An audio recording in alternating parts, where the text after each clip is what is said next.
10th 12th arrear private exam எழுதுறவங்களுக்கு திருப்பூர்ல best tutorial Mugil tutorial, important study material, best coaching, special கைடன்ஸுக்கு Mugil tutorial. உங்களுக்கு போஸ்டர்ல ஸ்டடி மெட்டீரியல் வேணும் அப்படின்னா ஸ்கிரீன்ல தெரிகிற மொபைல் நம்பருக்கு கான்டாக்ட் பண்ணுங்க. இப்போ யாரெல்லாம் அப்ளை பண்ணலாம் அப்படிங்கிறத பார்க்கலாம். இப்போ 2026 மார்ச்ல நடந்த 12th பப்ளிக் எக்ஸாம் எழுதின ஸ்கூல் ரெகுலர் ஸ்டூடெண்ட் இவங்க ஃபெயில் ஆயிருந்தாலோ இல்ல ஆப்சென்ட் ஆனாலோ, அதாவது ஒரு சப்ஜெக்ட்லயோ இல்ல எல்லா சப்ஜெக்ட்டுமே நீங்க ஆப்சென்ட் ஆயிருந்தாலோ இப்ப நடக்க போற இந்த சப்ளிமெண்டரி எக்ஸாம் எழுதலாம். அதே மாதிரி பிரைவேட் கேண்டிடேட் இப்ப நடந்த எக்ஸாம்ல ஃபெயில் ஆயிருந்தாலோ இல்ல ஆப்சென்ட் ஆயிருந்தாலோ நீங்களும் இந்த எக்ஸாம் எழுதலாம். அதே மாதிரி ஆல்ரெடி 12th எழுதி ஃபெயில் ஆன அரியர் கேண்டிடேட் இவங்க இப்ப நடக்க போற எக்ஸாம் சப்ளிமெண்டரி எக்ஸாம் அதை நீங்க கண்டிப்பா எழுதலாம். நீங்க இப்ப ஃபெயில் ஆனதாலும் சரி இல்ல இதுக்கு முன்னாடி ஃபெயில் ஆனதாலும் சரி, நீங்க நியூ பேட்டர்ன்ல எழுதியிருந்தாலும் சரி இல்ல ஓல்டு பேட்டர்ன்ல எழுதியிருந்தாலும் சரி, நீங்க இப்ப நடக்க போற சப்ளிமெண்டரி எக்ஸாம எழுதலாம். 10th ஸ்டூடெண்ட் டைரக்டா +2 எழுதலாமா அப்படின்னா எழுதலாம். யாரு எழுதலாம்? இப்ப இந்த சப்ளிமெண்டரி எக்ஸாம 10th ஸ்டூடெண்ட் டைரக்டா யாரு எழுதலாம் அப்படின்னா 2024 மார்ச்ல நடந்த பப்ளிக் எக்ஸாமோ, அதாவது 10th பப்ளிக் எக்ஸாமோ இல்ல ஜூன்ல நடந்த சப்ளிமெண்டரி எக்ஸாமோ நீங்க எழுதி அப்போ பாஸ் பண்ணிருந்தீங்க அப்படின்னா இப்ப இந்த சப்ளிமெண்டரி எக்ஸாம நீங்க டைரக்டா எழுதலாம். அடுத்தது 11th அரியர் உள்ள பிரைவேட் கேண்டிடேட்.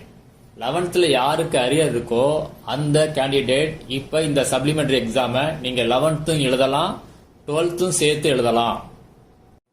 ஐடிஐ முடிச்சவங்க 12th எழுதலாமா அப்படின்னா கண்டிப்பா எழுதலாம். இப்ப நடக்க போற சப்ளிமெண்டரி எக்ஸாம், அதாவது நீங்க ஐடிஐ முடிச்சிருந்தீங்க அப்படின்னா இப்ப நடக்க போற சப்ளிமெண்டரி எக்ஸாமுக்கு நீங்க அப்ளை பண்ணலாம்.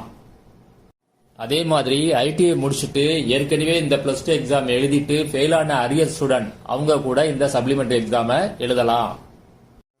அடுத்தது அப்ளை பண்றதுக்கு என்னென்ன டாக்குமெண்ட்ஸ் வேணும் அப்படிங்கறத பார்க்கலாம். இப்போ ஃபெயில் ஆன ஸ்கூல் ஸ்டூடெண்ட், அதாவது 12th ஃபெயில் ஆன ஸ்கூல் ஸ்டூடெண்ட் இவங்களுக்கு அப்ளை பண்றதுக்கு என்ன சர்டிபிகேட் வேணும் அப்படின்னா ப்ரொவிஷனல் மார்க் ஷீட் கண்டிப்பா வேணும். எல்லா சப்ஜெக்ட்டுமே ஆப்சென்ட் ஆன ஸ்கூல் ஸ்டூடெண்ட் இவங்களுக்கு என்ன சர்டிபிகேட் வேணும் அப்படின்னா உங்கள்கிட்ட ஹால் டிக்கெட் கண்டிப்பா இருக்கும். அதனால அந்த ஹால் டிக்கெட்டை வச்சுதான் நீங்க அப்ளை பண்ண முடியும். சில சப்ஜெக்ட்ல மட்டும் ஆப்சென்ட் ஆயிருந்தீங்க அப்படின்னா உங்களுக்கு ப்ரொவிஷனல் மார்க் ஷீட் கண்டிப்பா வரும். அதை வச்சு நீங்க அப்ளை பண்ணலாம்.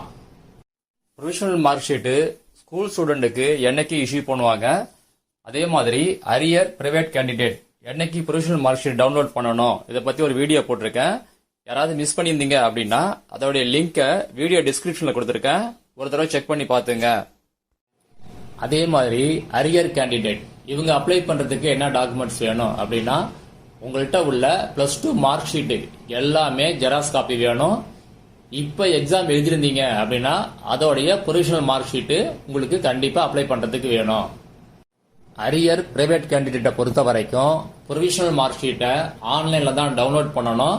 அதோட லிங்கை ரிலீஸ் பண்ணுவாங்க. எப்ப ரிலீஸ் பண்ணுவாங்க, எப்படி டவுன்லோட் பண்றது அப்படிங்கறத அடுத்த வீடியோல அப்டேட் பண்றேன், மிஸ் பண்ணாம பாருங்க. ஆதார் கார்டோடைய ஜெராக்ஸ் காப்பி அப்ளை பண்றதுக்கு வேணும். ஒரிஜினல் காப்பியை நீங்க காமிச்சா போதும், சப்மிட் பண்ண தேவையில்லை.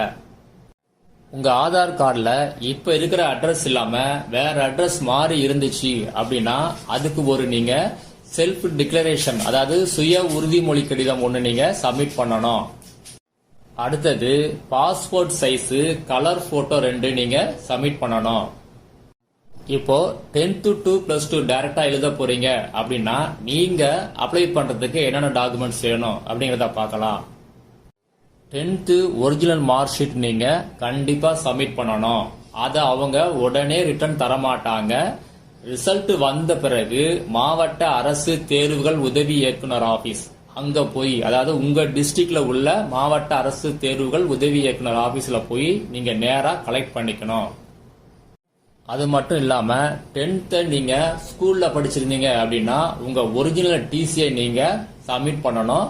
அந்த ஒரிஜினல் டிசியை உங்களுக்கு ரிட்டர்ன் தரமாட்டாங்க. அதே மாதிரி 10th நீங்க பிரைவேட்டா படிச்சிருந்தீங்க அப்படின்னா உங்களுக்கு டிசி கண்டிப்பா இருக்காது. பிரைவேட் அரியர் கேண்டிடேட் பொறுத்த வரைக்கும் டிசி கிடையாது. அது மட்டும் இல்லாம 45 ரூபாய்க்கான போஸ்டல் கவர் நீங்க சப்மிட் பண்ணணும். அதுல உங்க செல்ஃப் அட்ரஸ், உங்க முகவரி இருக்கணும். அந்த மாதிரி எழுதி நீங்க அதையும் அங்க சப்மிட் பண்ணணும். அடுத்தது ஆதார் கார்டு ஜெராக்ஸ் கொண்டு போனோம், 2 போட்டோவும் கொண்டு போனோம். அடுத்தது 11th அரியர் உள்ள பிரைவேட் கேண்டிடேட், இவங்க அப்ளை பண்றதுக்கு என்னென்ன டாக்குமெண்ட்ஸ் கொண்டு போனோம் அப்படிங்கறத பார்க்கலாம். இது வரைக்கும் நீங்க 11th மட்டும் தான் எழுதிருந்தீங்க அப்படின்னா 11th ப்ரொவிஷனல் மார்க் ஷீட் கொண்டு போனோம். 11th 12th ரெண்டுமே இருக்கு, அதுல அரியர் இருக்கு அப்படின்னா நீங்க ஸ்டேட்மெண்ட் ஆஃப் மார்க் ஷீட் அப்படின்னு உங்கள்கிட்ட இருக்கும், அதோட ஜெராக்ஸை நீங்க கொண்டு போகணும்.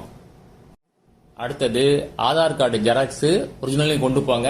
ஆனா ஒரிஜினல் வாங்கிக்க மாட்டாங்க, ஜெராக்ஸ் மட்டும் வாங்குவாங்க. போட்டோ 2 கொண்டு போங்க. அடுத்தது ஐடிஐ முடிச்சிட்டு 12th எக்ஸாம் எழுதி அரியர் உள்ளவங்க என்ன சர்டிபிகேட் கொண்டு போனோம் அப்படின்னா உங்கள்கிட்ட உள்ள பழைய மார்க் ஷீட் எல்லாமே கொண்டு போங்க. அதாவது ஸ்டேட்மெண்ட் ஆஃப் மார்க் ஷீட் எல்லாமே கொண்டு போங்க. பிளஸ் ஆதார் கார்டு ஜெராக்ஸ், அதே மாதிரி போட்டோ 2. ஐடிஐ முடிச்சிட்டு ஃபர்ஸ்ட் டைமா நீங்க +2 எழுத போறீங்க அப்படின்னா உங்கள்கிட்ட உள்ள ஒரிஜினல் 10th மார்க் ஷீட்டை கண்டிப்பா கொண்டு போகணும். 10th ஒரிஜினல் மார்க் ஷீட்டை இப்ப உங்கள்கிட்ட தரமாட்டாங்க. ரிசல்ட் வந்த பிறகு நீங்க உங்க மாவட்டத்தில் உள்ள மாவட்ட அரசு தேர்வுகள் உதவி இயக்குனர் ஆபீஸ்ல போய் கலெக்ட் பண்ணிக்கங்க.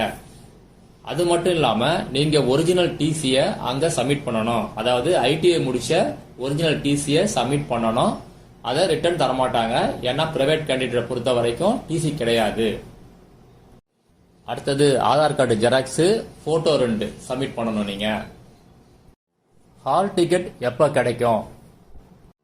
எக்ஸாமுக்கு ஒரு வாரத்துக்கு முன்னாடி தான் ஹால் டிக்கெட் நீங்க டவுன்லோட் பண்ற மாதிரி இருக்கும். இந்த ஹால் டிக்கெட்டை ஸ்கூல்ல எல்லாம் இஷ்யூ பண்ண மாட்டாங்க. அதனால அரியர் ஸ்டூடெண்ட், அதாவது இப்ப ஃபெயில் ஆன ஸ்டூடெண்ட், ஆப்சென்ட் ஆன ஸ்டூடெண்ட், அரியர் பிரைவேட் கேண்டிடேட் எல்லாருமே உங்க ஹால் டிக்கெட்டை ஆன்லைன்ல தான் டவுன்லோட் பண்ணிக்கணும். அதுக்கான லிங்கை ரிலீஸ் பண்ணுவாங்க. எப்படி டவுன்லோட் பண்றது, இந்த டீடைல் எல்லாமே நான் அப்டேட் பண்றேன், மிஸ் பண்ணாம வீடியோவை பாருங்க. ஹால் டிக்கெட் டவுன்லோட் பண்ண பிறகு உங்க நேம், சப்ஜெக்ட் இதெல்லாம் செக் பண்ணிக்கோங்க. அதுல எக்ஸாம் சென்டரும் இருக்கும். அந்த எக்ஸாம் சென்டரை நீங்க எங்க இருக்குன்னு பார்த்து செக் பண்ணிக்கோங்க. யாருக்கெல்லாம் பிராக்டிகல் எக்ஸாம் இருக்குதோ அவங்க என்ன பண்ணுங்க அப்படின்னா ஹால் டிக்கெட் டவுன்லோட் பண்ண பிறகு இமீடியட்டா அடுத்த நாள் அந்த எக்ஸாம் சென்டருக்கு போய் உங்களுக்கு பிராக்டிகல் எக்ஸாம் என்னைக்கு என்ன டைம் அப்படின்னு நீங்க கன்ஃபார்ம் பண்ணிக்கங்க. இப்போ யாரெல்லாம் பிராக்டிகல் எக்ஸாம் எழுதணும் அப்படிங்கறத பார்க்கலாம். பிராக்டிகல் சப்ஜெக்ட்ல நீங்க தியரி பாஸ் பண்ணிருந்தீங்க, ஆனா பிராக்டிகல் எக்ஸாம் அட்டன் பண்ணல அப்படின்னா இப்ப தியரி எக்ஸாம் எழுத தேவையில்லை, பிராக்டிகல் மட்டும் நீங்க அட்டன் பண்ணா போதும். அதே மாதிரி தியரியில ஃபெயில் ஆகி பிராக்டிகல் நீங்க அட்டன் பண்ணிருந்தீங்க அப்படின்னா தியரி மட்டும் எழுதினா போதும், பிராக்டிகல் நீங்க அட்டன் பண்ண தேவையில்லை. தியரியில ஃபெயில் ஆகி இல்ல ஆப்சென்ட் ஆகி பிராக்டிக்கலும் நீங்க அட்டன் பண்ணாம இருந்தீங்க அப்படின்னா இந்த டைம் நீங்க என்ன பண்ணணும் அப்படின்னா தியரி பிராக்டிக்கல் ரெண்டையுமே நீங்க அட்டன் பண்ணணும். ஃபீஸ் பே பண்ணும்போது பிராக்டிக்கல் சப்ஜெக்ட்டுக்கு தான் நீங்க பே பண்ணணும். அது ரெண்டுமே இன்க்ளூடட் தான். நீங்க எது எழுதணுமோ அதை மட்டும் தான் எழுதணும். இப்ப ஃபெயில் ஆன இல்ல ஆப்சென்ட் ஆன ஸ்கூல் ஸ்டூடெண்ட், ஆல்ரெடி ஃபெயில் ஆன அரியர் பிரைவேட் கேண்டிடேட் எல்லாருக்குமே ஒரே டைம் டேபிள் தான், ஒரே எக்ஸாம் தான், ஒரே சிலபஸ் தான். கொஸ்டின் பேப்பரும் ஒரே கொஸ்டின் பேப்பர் தான். பாஸ் மார்க் மட்டும் கொஞ்சம் சேஞ்ச் ஆகும். அது என்னன்னு பார்க்கலாம். இப்போ ஃபெயில் ஆன இல்ல ஆப்சென்ட் ஆன ஸ்கூல் ஸ்டூடெண்ட் இல்ல ஏற்கனவே ஃபெயில் ஆகி அரியர் உள்ள ஸ்கூல் ஸ்டூடெண்ட் இவங்களை பொறுத்த வரைக்கும் பாஸ் மார்க்ல எதுவுமே சேஞ்சஸ் இல்ல. நீங்க 100 மார்க்குக்கு 35 மார்க் பாஸ் மார்க் எடுக்கணும். நீங்க தியரி சப்ஜெக்ட்ல 90 மார்க்குக்கு எழுதுவீங்க. உங்களுக்கு இன்டர்னல் மார்க் 10 மார்க் இருக்கும். 90 மார்க்குக்கு நீங்க மினிமம் 25 மார்க் பாஸ் மார்க் எடுக்கணும். டோட்டல் பாஸ் மார்க் உங்களுக்கு 100க்கு 35 எடுக்கணும். இன்டர்னல் மார்க்கை பொறுத்த வரைக்கும் 10 மார்க்குக்கு நீங்க எவ்வளவு மார்க்னாலும் எடுக்கலாம். அதை பத்தி ஒன்றும் ப்ராப்ளம் கிடையாது. ஆனா டோட்டல் உங்களுக்கு 100க்கு 35 வரணும். தியரியில 90க்கு 25 எடுக்கணும். பிராக்டிக்கல் சப்ஜெக்டை பொறுத்த வரைக்கும் தியரியில நீங்க 70 மார்க்குக்கு எழுதுவீங்க எக்ஸாமு. அதுல மினிமம் நீங்க 15 மார்க் எடுத்தாதான் நீங்க அதுல பாஸ் பண்ண முடியும். பிராக்டிக்கலுக்கு 20 மார்க்கு. ஆனா அது நீங்க அட்டன் பண்ணாலே போதும். அதுல பாஸ் மார்க் எதுவுமே கிடையாது. Internal mark 10 mark. அதுல நீங்க எவ்வளவு வேணா எடுக்கலாம். ஆனா டோட்டல் 100க்கு நீங்க 35 எடுக்கணும். ஓல்டு பேட்டர்ன், அதாவது 1200 மார்க்குக்கு சில பேர் படிச்சிருப்பீங்க. ஒவ்வொரு சப்ஜெக்ட்லயும் 200 மார்க் எடுக்கணும். ஆனா இப்ப எக்ஸாமுக்கு நீங்க என்ன பண்ணுவீங்க அப்படின்னா 90 மார்க்குக்கு தான் எக்ஸாம் எழுதுவீங்க. நீங்க 200 மார்க்குக்கு 70 மார்க் எடுத்தா பாஸ் மார்க். இப்ப என்ன பண்ணுவாங்க அப்படின்னா 90க்கு 31.5 எடுத்தீங்க அப்படின்னா அந்த மார்க்கை அப்படியே கன்வெர்ட் பண்ணி 70ன்னு போடுவாங்க பாஸ் மார்க்கு. அதனால நீங்க தியரி சப்ஜெக்ட் எழுதும்போது 90க்கு 31.5 பாஸ் மார்க்கு.